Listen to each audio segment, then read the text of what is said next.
Hey y'all, welcome back to the North and the South, my YouTube channel, a community of modern witches and witch adjacent folks interested in magic, witchcraft, and spirituality of the North.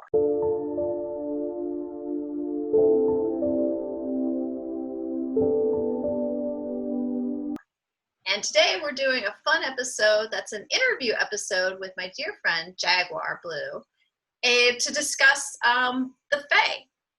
So a little bit about Jaguar first. Jaguar Blue lives in a place called the Holler, surrounded by nature spirits, the Fae, and sociable chickens.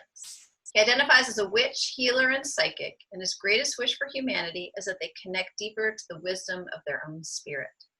Jaguar shares his healing gifts with clients by facilitating conversations with spirit guides and clearings of negative entities. So welcome, Jaguar. Thank you so much for being here.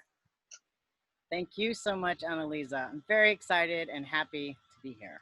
So living in the Holler and surrounded by the Fae, I think it's going to be exciting to talk to you today about the Fae. And to begin with, maybe you can tell us a little bit about who or what, where are the Fae? So nobody really completely knows who and what the Fae are. There's a lot of speculations and myth and mystery around the Fae, right? And there's a lot of us kind of trying to define the Fae and give the Fae form. But in truth, the Fae are their own beings, and we can attempt to try to figure out who they are. But really, to capture the entire essence of who they are is elusive, right? So, but from my understanding, the Fae are earth spirits and earth energies who are in alignment with the earth's growth and with the earth's own spiritual mission. The Fae are strongest in the wild, right? So if you want to connect with the Fae, go to the wildest place that you can find. Even if you are in an urban environment, there's usually always somewhere that you can get to that's kind of wild. Make an altar to the Fae. It can be a temporary altar. So bringing like little pieces of fruit, bringing something to burn often is good, like incense, like really nice smells. Oh, there's a squirrel. Really nice smells, really nice tastes, like just things to kind of delight the senses would be a good thing to bring to the Fae. But a lot of it is your attitude and your intention, right, to come.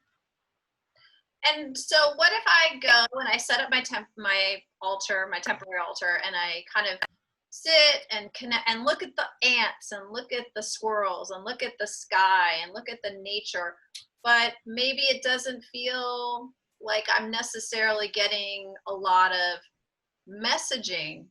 What would you suggest? Or how is that common? Yeah, I would say don't be discouraged. We kind of tend to come in as a predator because we are predators, right? So we tend to come in and be like really direct about something. So a lot of other creatures who are not necessarily about like finding the prey and going after it are more subtle, So maybe like think about energetically like just coming up to the Fae with the side of your body, and with maybe a look averted, but your intention and consciousness at them. You know what I mean? So like maybe not quite so direct, but just really more in your soft gaze. That's I love that reframe. I love that's a really beautiful way of thinking about it, and sort of being observant of how you present and how you appear to sort of to them in that setting. I would be very conscious of how you appear to them, because they are older than you. They're your elders. So that's one thing to acknowledge, is that they are our elders. They are our elder cousins. They are wise teachers and mentors.